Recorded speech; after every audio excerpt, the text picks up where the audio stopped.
नमस्कार दोस्तों, हमारे YouTube चैनल कहानियों का सागर में आपका बहुत बहुत स्वागत है। तो आज की कहानी है दर्द भरी अधूरी प्रेम कहानी। विवेक और चांदनी एक ही कॉलेज में पढ़ते थे। विवेक को चांदनी से प्यार हो गया, लेकिन प्रपोज कर पाने की हिम्मत नहीं कर पा रहा था। विवेक हर रोज ऐसे चांदनी का राह देखता जैसे कोई परी गुजरने वाली हो। वह जब भी देखता तो बेचैन हो जाता। हर रोज कुछ न कुछ कहना चाहता, लेकिन वो कुछ कहने के लिए मौका नहीं पा रहा था।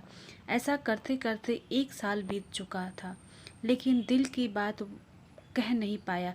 आखिर वह इतना बेचैन रहने लगा कि डिसाइड कर लिया कि अब दिल की बात बोल ही दूंगा।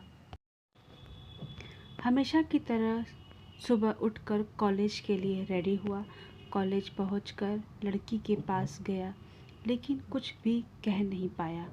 लेकिन यह जिद्दी प्रेमी सोच ही लिया था, आज बोलकर रहूँगा वरना शरीर त्याग दूंगा।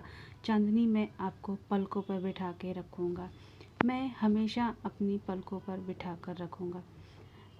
विवेक की बात सुनकर चांदनी दंग रह गई और चांदनी बोली, आप कभी अपने आप को आईने में देखे हो? कैसी आपकी हिम्मत हुई इतने में पैर पकड़कर लड़की से प्यार की भीख मांगने लगा। लेकिन वह कुछ भी सुनने को तैयार नहीं थी। वह चली गई। वास्तव में विवेक के पैरों तले जमीन खिसक गया, क्योंकि विवेक चांदनी को रियल लव करता था। विवेक प्यार की विरह में रोड के किनारे पड़ा था और समझ नहीं पा रहा था आखिर जाना कहाँ है और करना क्या है। इसके बावजूद भी वह पीछे पीछे गया तो अचानक कुछ लड़के आकर बुरी तरह से पीटने लगे, जिससे काफ़ी चोट आई। मामला थाने गया और सब कुछ लड़की के द्वारा बयान किया गया तो पुलिस क्रोधित होकर और भी पीटना शुरू की। कुछ महीने के बाद दोबारा प्यार मांगने लड़की के पास गया। बोला, देखो चांदनी, मैं जानता हूँ मैं दिखने में अच्छा नहीं हूँ, मैं आपके काबिल नहीं हूँ, फिर भी आपकी हिफाजत इतना रखूँगा, कोई खूबसूरत लड़का आपको इतनी हिफाजत से नहीं रख पाएगा।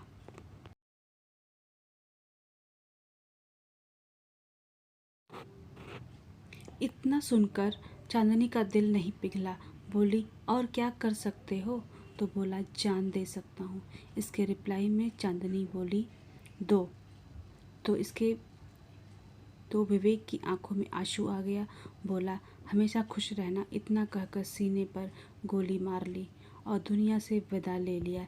यह देख लड़की पूरी तरह से भयभीत हो गई और जोर जोर से चिल्लाने लगी। वह पश्चाताप से भर गई।